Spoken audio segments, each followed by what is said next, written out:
Hey, what's up, everyone? It's Scott Carlson with Eagle Radio, NorthPlattePost.com. We are here at the Viero store, North Platte, for the big announcement from Nebraska Land Days. Of course, the Viero Concert Series, one of the highlights, if not the highlight. We'll call it the highlight of Nebraska Land Days every year. David Fudge, Executive Director of the Nebraska Land Days crew, here on hand to let us know what the lineup is for the Viero Concert Series next summer. So without further ado, we'll turn it over to the Nebraska Land Days Board of Directors.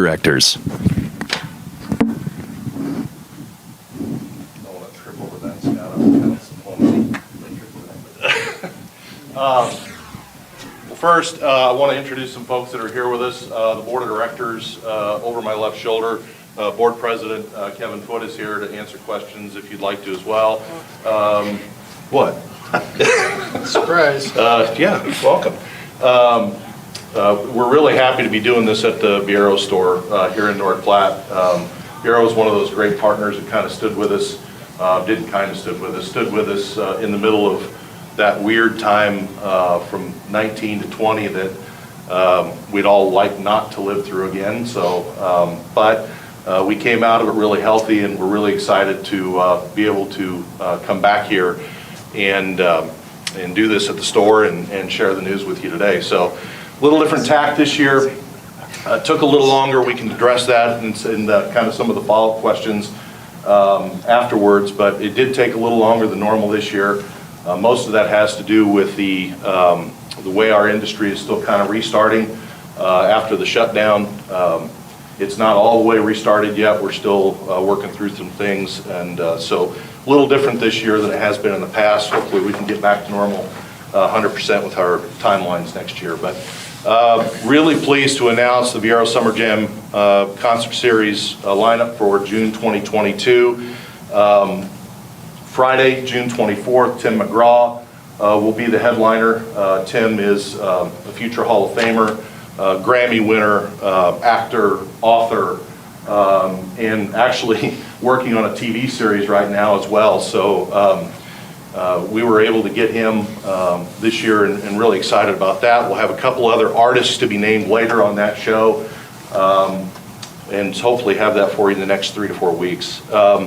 Saturday, June 25th, the headliner is Miranda Lambert. Miranda's a 3-time Grammy winner as well. She's the most decorated artist in the history of the ACM Awards. She's nominated this year CMA Entertainer of the Year, CMA Female Vocalist of the Year. Miranda is one of the most accomplished artists in country music. Both Tim and Miranda are certainly future Hall of Famers, and so really great to be able to get both of them. One of the support acts for Miranda is also a Grammy winner as well. The Nitty Gritty Dirt Band has won 3 Grammy Awards.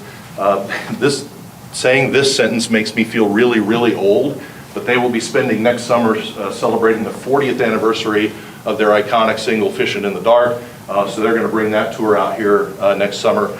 And then rounding out the Miranda show will be a little group from Omaha called Bells. They've gone by Bells and Whistles in the past. Some of you know Jamie from Mulberry Lane as well in the past. So they've just recently signed with Kincaid Entertainment out of Nashville, and they're going to be doing some touring next summer. So we're really pleased to be able to put an act on stage from Nebraska as well. So really excited about this year's lineup. The acts that we've announced this morning have a collective 9 Grammy Awards. They're some of the biggest names in country music, and they're coming to North Platte next summer. So that's Lori. Love Lori. Okay.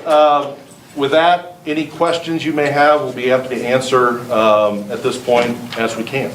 Both returning acts to Nebraska Land Days. Of course, Miranda was here right after she won. What was that, Country Star? Yep. I think was the show. Yep. Tim McGraw obviously here before Faith Hill and Tim, because that's where it went public. So just kind of felt it was time to bring these superstars, because they're still superstars. It's not like their careers have died. No, you know, we made a fairly conscientious decision this year because of where our industry is to bring in well-established artists. There's a lot, you know, we've been very, very good over the years at guessing a little bit about who was getting ready to break. One of the problems we've had over the course of the last 18 months, we don't have any tour history. The tours are just kicking back up. The industry basically stopped for about a year and a half, and so we felt like the best tack this year was to go seek out people who were well established in the industry, had plenty of history behind them to support tours like this, and so Tim and Miranda obviously fill that bill perfectly. With the return to music this year, kind of talk about what the numbers are like for the shows this past summer. Were they higher than even past years, or what was it like? Yeah, Luke obviously was a sellout, set a modern day record in terms of the number of people in the arena, just under 13,000. The Toby show was really well attended, and really all of our events throughout the course of the month of June were very well attended. The Wednesday, Thursday, Friday rodeo crowds were above average. We had a little weather to deal with on Saturday of the rodeo. Otherwise, that crowd would have probably been well above average in our concert series. Anytime you run 23,000 people through the turnstiles in 2 nights out at the arena, they're good years. So we're seeing that a lot with outdoor shows this summer. Cheyenne had a really good year. Some other festivals in our region had very good years. And we're just kind of waiting to see what the winter and fall brings at this point. Anybody else? And also, let's kind of talk about the process of, getting the acts for each year. When the process kind of begins, and how difficult is it, I guess? Well, this year was really weird. So normally, the festival cycle for us is, 18, 20 months. We start working on things about 6, 8 months even before the current year festival. This year with the shutdown and the fact that we were able to hold our 20 lineup together for 21 kind of changed that. But the fact that we were able to kind of get back to work shortly thereafter and put a lineup like this together was good. It did take a little bit longer than usual because I think artists are still trying to figure out, and their management teams are still trying to figure out exactly what the winter and the spring and that sort of thing is going to bring. So a little slower than normal, and not as smoothly as we would like it to, because we always like to announce these things when we have the crowd at the arena in June, right? So a little behind schedule, but awfully pleased to be able to get this done.